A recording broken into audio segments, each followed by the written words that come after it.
Doctor Yogendra Singh Rawat SSP Haridwar ने कुंभ मेले के दौरान कोविड टेस्ट घोटाले के मामलों को लेकर की प्रेस वार्ता। फर्जी टेस्टिंग घोटाले के मुख्य दोनों आरोपी शरद पंत और मल्लिका पंत को किया गिरफ्तार।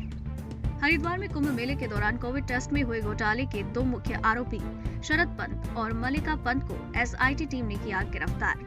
डॉक्टर योगेंद्र सिंह रावत एसएसपी हरिद्वार ने प्रेस वार्ता के दौरान जानकारी देते हुए पूरा खुलासा किया है। नवभारत समाचार हरिद्वार से आशा रावत की रिपोर्ट। कुछ गिरफ्तारियां हुई हैं, कौन है, कहां से गिरफ्तार किया गया है? भैया क्या कर रहे हैं भैया? जी जी जी।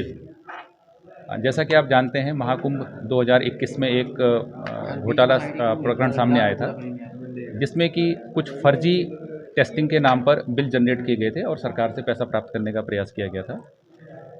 इसमें प्रारंभिक जांच के बाद जो तत्कालीन यहाँ पर सीएमओ थे, उनके द्वारा एफआईआर कायम की गई थी। तो इसके जो मुख्य अभियुक्त हैं, जो शरद पंत और मल्लिका पंत हैं, उनको आज गिरफ्तार किया गया है। ये जो सारा प्रकरण है, ये बेसिकली फिक्टिशियस आइडेंटिटी जनरेट करके, एक काल्पनिक टाइप के नाम जनरेट करके और उनकी टेस्टिंग दिखा के उनके बिल प्रस्तुत करने का ये मामला था।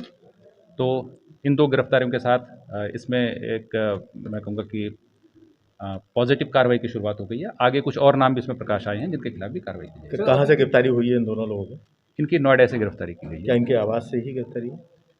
इनके नोएडा में एग्जैक्ट मेरे को अभी लोकेशन पता नहीं, लेकिन नोएडा से इनकी गिरफ्तारी हुई। चूँकि कुर्की के वारंट हो चुके थे, चस्पा भी नोटिस किए गए थे, लेकिन काफ़ी समय बाद इनकी गिरफ्तारी हो पाई। इसकी क्या वजह मानते हैं? इसकी जो दो वजह हैं, एक तो जैसे मैंने कहा कि ये डॉक्यूमेंटेशन का मामला है, तो डॉक्यूमेंटेशन के एनालिसिस में इसको एक इसकी कड़ियों को जोड़ने में थोड़ा निश्चित रूप से इस प्रकार के प्रकरणों में समय लगता है। दूसरा ये कि इसके जो संबंधित अभियुक्त हैं, ये समय समय पर माननीय न्यायालयों के पास जाते रहे हैं और माननीय न्यायालयों से समय समय पर इसमें निर्देश भी प्राप्त होते रहते थे।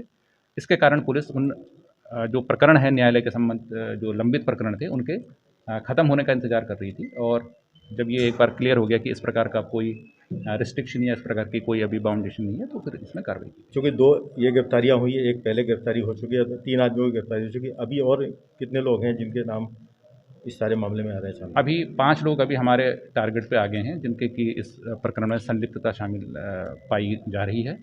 उनकी भी हम लोग गिरफ्तारी करेंगे एविडेंस के आधार पर, लेकिन जो मुख्य अभियुक्त हैं वो यही। हाँ, निश्चित रूप से पूछताछ हुई इनसे। क्या उन्होंने कुछ स्वीकार किया सर इस तरह की चीज़ें कि नहीं, देखिए, इसमें स्वीकार तो कोई नहीं करता है, कोई आदमी अपने को अभियुक्त नहीं बताता है, लेकिन हमने जो इनसे बात की है वो डॉक्यूमेंटेशन पे और जो डॉक्यूमेंट्स इनके द्वारा प्रस्तुत किए गए उन पे बात की। Thank you. कुछ गिरफ्तारियां हुई हैं, कौन है, कहां से गिरफ्तार किया गया है? भैया क्या कर रहे हैं भैया? जी जी जी। जैसा कि आप जानते हैं, महाकुंभ 2021 में एक घोटाला प्रकरण सामने आया था, जिसमें कि कुछ फर्जी टेस्टिंग के नाम पर बिल जनरेट किए गए थे और सरकार से पैसा प्राप्त करने का प्रयास किया गया था। इसमें प्रारंभिक जांच के बाद जो तत्कालीन यहाँ पर सीएमओ थे, उनके द्वारा एफआईआर कायम की गई थी।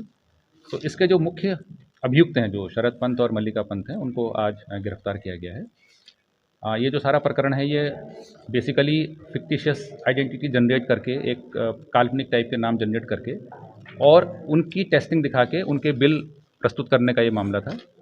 तो इन दो गिरफ्तारियों के साथ इसमें एक मैं कहूँगा कि पॉजिटिव कार्रवाई की शुरुआत हो गई है। आगे कुछ और नाम भी इसमें प्रकाश आए हैं, जिनके खिलाफ भी कार्रवाई की जाएगी। कहां से गिरफ्तारी हुई है इन दोनों लोगों की?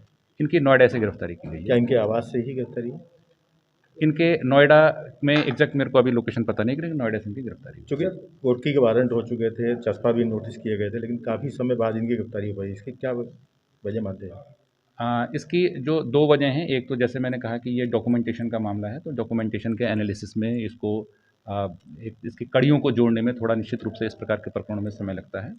दूसरा ये कि इसके जो संबंधित अभियुक्त हैं, ये समय समय पर माननीय न्यायालयों के पास जाते रहे हैं और माननीय न्यायालयों से समय समय पर इसमें निर्देश भी प्राप्त होते रहते थे।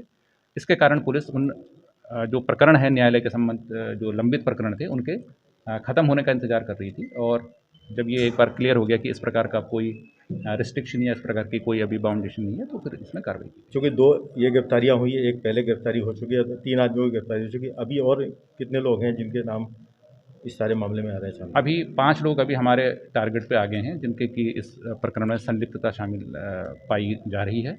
उनकी भी हम लोग गिरफ्तारी करेंगे एविडेंस के आधार पर, लेकिन जो मुख्य अभियुक्त हैं वो यही। हाँ, निश्चित रूप से पूछताछ हुई है। क्या उन्होंने कुछ स्वीकार किया सर इस तरह की चीज़ें कि नहीं, देखिए इसमें स्वीकार तो कोई नहीं करता है, कोई आदमी अपने को अभियुक्त नहीं बताता है, लेकिन हमने जो इनसे बात की है वो डॉक्यूमेंटेशन पे और जो डॉक्यूमेंट्स उनके द्वारा प्रस्तुत किए गए हैं उन पे बात की।